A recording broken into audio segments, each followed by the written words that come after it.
10ஆம் அதிகாரம் அதனுடைய 52வது வசனத்தை வாசியுங்கள். மார்க்கு சுவிசேஷம் 10ஆம் அதிகாரம் அதனுடைய 52வது வசனம். நீ போகலாம், உன் விசுவாசம் உன்னை ரட்சித்தது என்றார். அல்லேலூயா. நீ போகலாம், உன் விசுவாசம் உன்னை ரட்சித்தது என்று. இங்கே மார்க்கு சுவிசேஷம் 10ஆம் அதிகாரம் 46வது வசனம் முதல் வாசிக்கிற பொழுது அறிந்து கொள்ள முடியும். அங்கே அவர் எரிகோவில் இருந்து அப்படியே கடந்து வருகிற பொழுது அங்கே பத்திமேல் என்று சொல்லப்பட்ட ஒரு குருடன் இருக்கின்றான். அவனுடைய வேலையே பிச்சை எடுப்பதுதான். அப்ப பிச்சை எடுத்து கண்ணு காணாம இருப்பான். வழிய போகிறவங்க கிட்ட ஏதாவது கொடுக்கிறத வைத்துதான் அவருடைய வாழ்வின் காரியங்கள் நடந்து கொண்டே இருந்தது. இப்பேற்பட்ட ஒரு குருடன் இயேசு வருகிறத கேள்விப்படுகிறான். இந்த வழியா இயேசப்பா வர்றாங்கன்னு சொல்லிட்டு அவன் கேள்விப்பட்ட உடனே அவன் என்ன செய்கிறான் பாருங்க. 47வது வசனத்திலே அவன் நசரனாகிய இயேசு வருகிறார் என்று கேள்விப்பட்டு, இயேசுவே தாவீதின் குமாரனே எனக்கு இரங்கும் என்று கூப்பிட தொடங்கினான். அல்லேலூயா. அங்கே கூப்பிட்டது வேற 2 குருடர்கள். இங்கே பத்திமே என்று சொல்லப்படக்கூடிய ஒரு குருடன். அவனை எப்படிதான் கூப்பிடுறான்? தாவீதின் குமாரனே எனக்கு இறங்குன்னு சொல்லிட்டு கூப்பிட தொடங்கிட்டான்.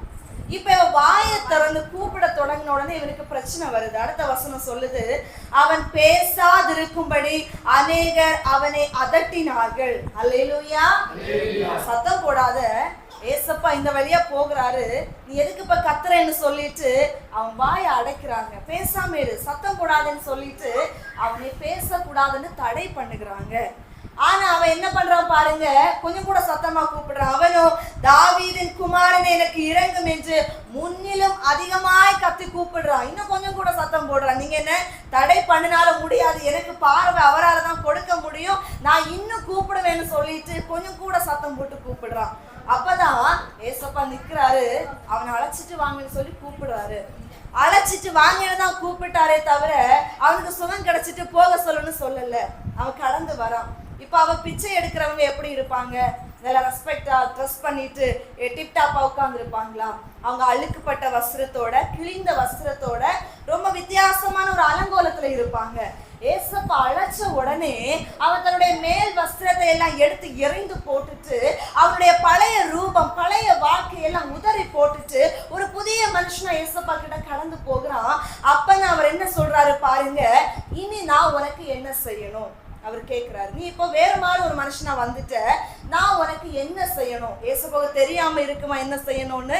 அவனுக்கு என்ன தேவைன்னு அவருக்கு தெரியுமா தெரியாதா? பார்வை வேணும், அந்த தேவைக்காக தான் வந்திருக்கிறான். ஆனாலும் கேட்கிறாரு, நான் உனக்கு என்ன செய்யணும்? அவன் சொல்லுகிறான்.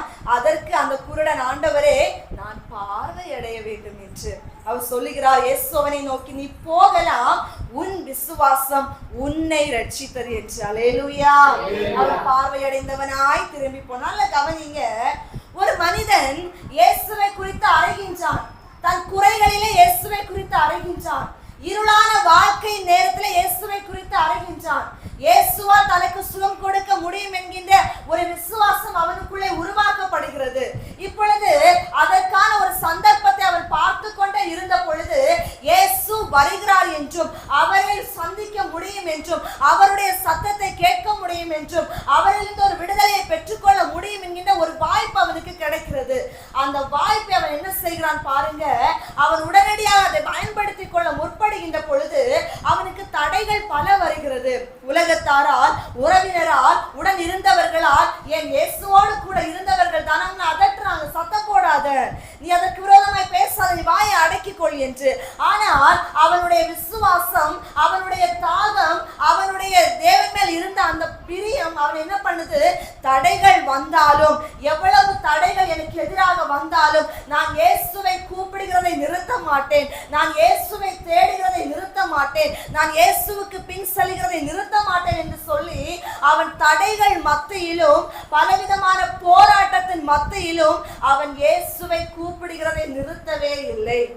அவனுக்கு பலவிதமான போராட்டம் வந்த பொழுதிலும் அவன் இயேசுவை பின்தொடர்வதை நிறுத்தவே இல்லை. அவன் பின்தொடர்ந்து அவனுக்கு தடைகள் போராட்டங்கள் வந்த பொழுதிலும் அவன் உண்மையா அந்த விசுவாசத்தோடு கூட இயேசுவை பின்தொடர்ந்தபடியினால் ஆண்டவர் அந்த பிறவியில் அது குருடனாய் இருந்த அந்த பர்த்திமேவுக்கு அவர் விடுதலையை கொடுத்து அவனை ஆசீர்வதித்ததை வேதத்திலே பார்க்கிறோம். அல்லேலூயா. இன்னைக்கு நம்ம வாழ்க்கையிலே தடைகள் வந்த உடனே கர்த்தரை தேடுறதை குறைக்கிறோம் இல்லையா? ஏதோ ஒரு தடைகளா இருக்கலாம். இங்கே மனுஷங்க மூலமா அவனுக்கு தடைகள் வந்துச்சு. இதே போல நம்ம வாழ்க்கையில ஏதோ ஒரு தடைகள் இன்னைக்கு வந்த உடனே அது பலவீனமா கூட இருக்கலாம். அது ஏதோ ஒரு விதமான போராட்டமா இருக்கலாம்.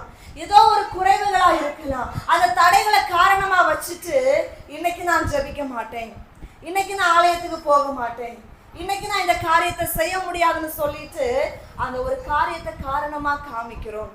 ஆனா அங்க பாருங்க, என்ன தடைகள் வந்தாலும் நான் தேவனை பின்தொடர்வதை நிறுத்த மாட்டேன் என்று, அவரை அழைக்கிறதை நிறுத்த மாட்டேன் என்றும், ஜெபிக்கிறதை நிறுத்த மாட்டேன் என்றும், தேடுகிறதை நிறுத்த மாட்டேன் என்றும் உண்மையா இருந்த அந்த விசுவாசம் அவனுடைய வாழ்க்கையில பார்வையடைய வைத்தது. அல்லேலூயா. இன்னைக்கான அநேகர் எப்படி தெரியுமா இருக்கிறாங்க? ஆண்டவர் பொறுமையோடு கூட சில நேரங்களில் நமக்கு நன்மை கொடுப்பது பாக்கியம் என்று நான் எண்ணுகிறேன். நம்ம போன உடனே நன்மை கிடைச்சிட்டா இன்னைக்கு அநேகர் விட்டுட்டு போயிடுறாங்க.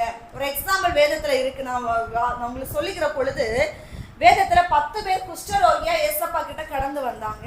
எத்தனை பேர் வந்தாங்க? 10 பேர். 10 பேருக்கு குஷ்டரோக வியாதி. இயேசு ஐயரே எங்களை சுகமாக்கும்னு கேட்டாங்க. அவர் சொன்னாரு, நீங்க உங்க ஆசிரியர்களுக்கு உங்களை போய் காண்பீங்க, நீங்க சுத்தமாள்கள்னு சொல்லி அனுப்பி விட்டாரு. 10 பேருக்கும் குஷ்டரோகம் சுகமாச்சு. ஆனா ஒருத்த மட்டும்தான் இயேசுவை தேடி வந்து அவருடைய பாதத்துல விழுந்து அவரை மகிமைப்படுத்தி அவருக்கு பின் சென்றான் என்று வேதம். அவர் கேட்கிறாரு, 9 பேர் இன்னும் எங்க போனாங்க? ஒருத்தன் தானே வந்திருக்கிறான். அதுவும் இவன் சமாரியன், அந்நியனா எண்ணப்பட்ட இவன் என்ன தேடி வந்திருக்கிறான். ஆனா மற்ற 9 பேரையும் பார்க்க முடியல. காரணம் என்ன? அவன் ஒரு வார்த்தை தான் கேட்டார், எங்களை சுகமாக்குன்னு கேட்டோடனே அவர் விடுதலை கொடுத்துட்டார் இல்லையா? அப்போ கிடைச்ச சந்தோஷத்துல 9 பேர் போயிட்டாங்க.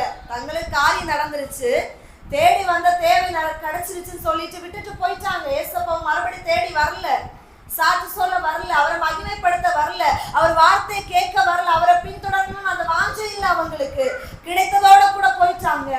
ஆனா ஒருத்தன் மட்டும்தான் அவன் நன்றி உள்ளவனாய் இயேசு தனக்கு விடுதலை கொடுத்தார் என்கின்ற ஒரு நன்றி உள்ளவனாய் அவருக்கு பின் சென்று கடைசி வரையும் சாட்சியாக வாழ்ந்தான் என்று வேதத்துல பார்க்கிறோம். அன்புக்குரியவர்களே, ஆகையினாலதான் சிலவருடைய வாழ்க்கையிலே அற்புதங்கள் கூட தாமதமாக நடக்கிறது. பொறுமையை அவர் கொடுத்தாருன்னா நீங்க பாக்கியம்னு நினைங்க. அந்த பொறுமை, அந்த உபத்திரம் உங்களுக்கு பொறுமையை கற்றுக் கொடுக்கும். அந்த பொறுமை இயேசுவோடு கூட நிலைத்திருக்க சொல்லி கொடுக்கும். கடைசியான நன்மை நீங்க கிடைக்கிற பொழுது உங்களுக்கு அது ஜீவ விருட்சம் போல இருக்கும். அல்லேலூயா. ஆகையினால் அன்புக்குரியவர்களே, இங்கே அநேகருடைய விசுவாசத்தை பார்த்தோம். 100க்கு அதிபதியினுடைய விசுவாசம், பெரும்பாலுள்ள ஸ்திரீனுடைய விசுவாசம், குருடர்களுடைய விசுவாசம், இன்னும் நம்ம பாவியான ஸ்திரீனுடைய விசுவாசம், ஒவ்வொருடைய விசுவாசம் ஒவ்வொரு விதத்திலே இருந்தது இல்லையா? இந்த விசுவாசத்திலே எல்லாவற்றிலும் ஆண்டவருடைய அற்புதங்களும் இருந்தது. காரணம், அவங்களுடைய வாழ்க்கை அர்ப்பணிப்பு, அவங்களுடைய இருதயத்தின் நினைவுகள், அவங்களுடைய வழிகள் எல்லாமே தேவன் விரும்புகிறபடி இருந்தாதான் வேதம் சொல்லுது, கர்த்தருக்கு எனது விசுவாசம் இல்லாமல் தேவனுக்கு பிரியமாய் இருப்பது கூடாத காரியம். இன்னைக்கு நீங்க எந்த நிலையில இருக்கிறீங்க? உங்க விசுவாசம் எப்படிப்பட்டதாக இருக்கிறது? கர்த்தர் விரும்புகிற ஒரு விசுவாசம் நம்ம வாழ்க்கையில இருக்கிறதா?